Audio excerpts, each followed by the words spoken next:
Today we're going to be looking at a feline heart condition. First of all, we're going to look at the heart itself. So similarly to the human heart, the feline heart is going to be created of the same 4 or 5 main things, which are, of course, the ventricles and the arteriums. These are going to be, the right, left, and then top and bottom of them.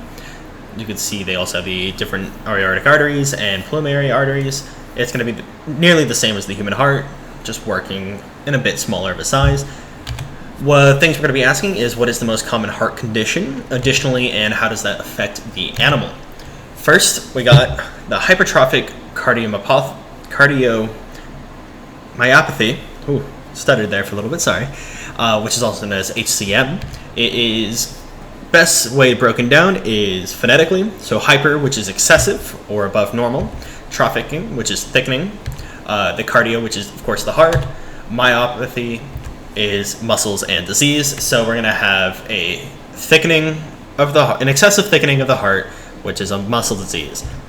So we're going to look at the normal heart, which is going to be very open, and then one that has been affected with HCM, which is a heart that has been thickened. As you can see in this image, the walls of the heart, which is a muscle, have gotten a lot more tissue to them and have just significantly grown. This starts to cause problems, and the causes of these are going to be hyperthyroidism, which is the thyroid excessively going use. This is going to create a intense amount of muscle mass and growth. Same thing with hypertension, which is the prediction of high blood pressure. If you have too much blood pressure, the heart's going to be working that muscle a lot more. It's going to start gaining some muscle to that muscle. We have acromegaly, which is a effect that increases your hormone growth, the growth hormone in the body, as well as a taurine deficiency, which is the thing that gives us a lot of our natural energy, and it gives you that hyper in your body. It's what's going to keep you awake and alive. It's going to be deficient in that, so the heart is going to be what's kind of pumping and keeping all that use now. Lymphoma, which is a disease or cancer in the lymph nodes. Exposure to toxins, that one's kind of obvious. It's exposure to toxins. So what different types of toxins are your cat experiencing? Is it breathing in pesticides? Is it getting mixed with chemicals by accident? And then there's heartworm, which is worms that are in the heart. Additionally, the symptoms of all this is going to be a loss of appetite. It's going to be, your cat's going to just generally be more tired, which is lethargic. Its pulse is going to be weak. There's going to be damage to the heart, so it's going to be pumping less blood. It's going to be significantly more working harder to do less work, sadly. Additionally, there's going to be an inability to do exercising and anything that is exerting energy. This is because the heart is not pumping enough blood. It's not getting enough oxygen. Overall, your just day-to-day symptoms in that cat are going to be noticeable, as it's going to become significantly less likely to do its normal life things.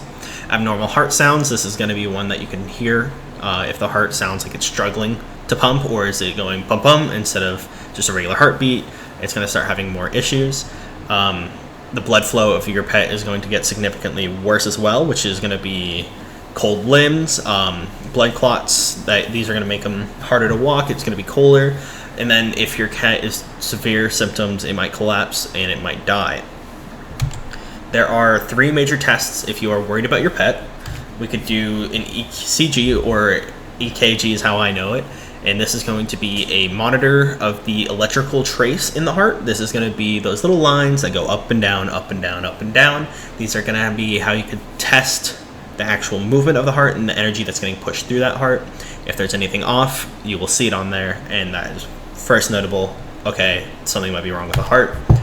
Radiography, which are our x-rays. This is using radiation to look at the heart and looking at images. This is a good way to look for any heart growth, so any heart fluid, too much fluid in the heart, which is a pulmonary edema. These are going to be things where we could see if the muscle has expanded, if there is any liquid or extra fluids in there. Additionally, we can also use an ultrasound, which is going to allow us to use small sound waves to get a good bounce back from the image of that heart. This isn't going to tell us exactly if your pet is dealing with a specific heart disease, but it is going to help us figure out the differences between the ones that it might be experiencing. Are there any cures for this? Sadly, there is no permanent cure. This is going to be a chronic disease, so your pet is going to experience this for the rest of their life.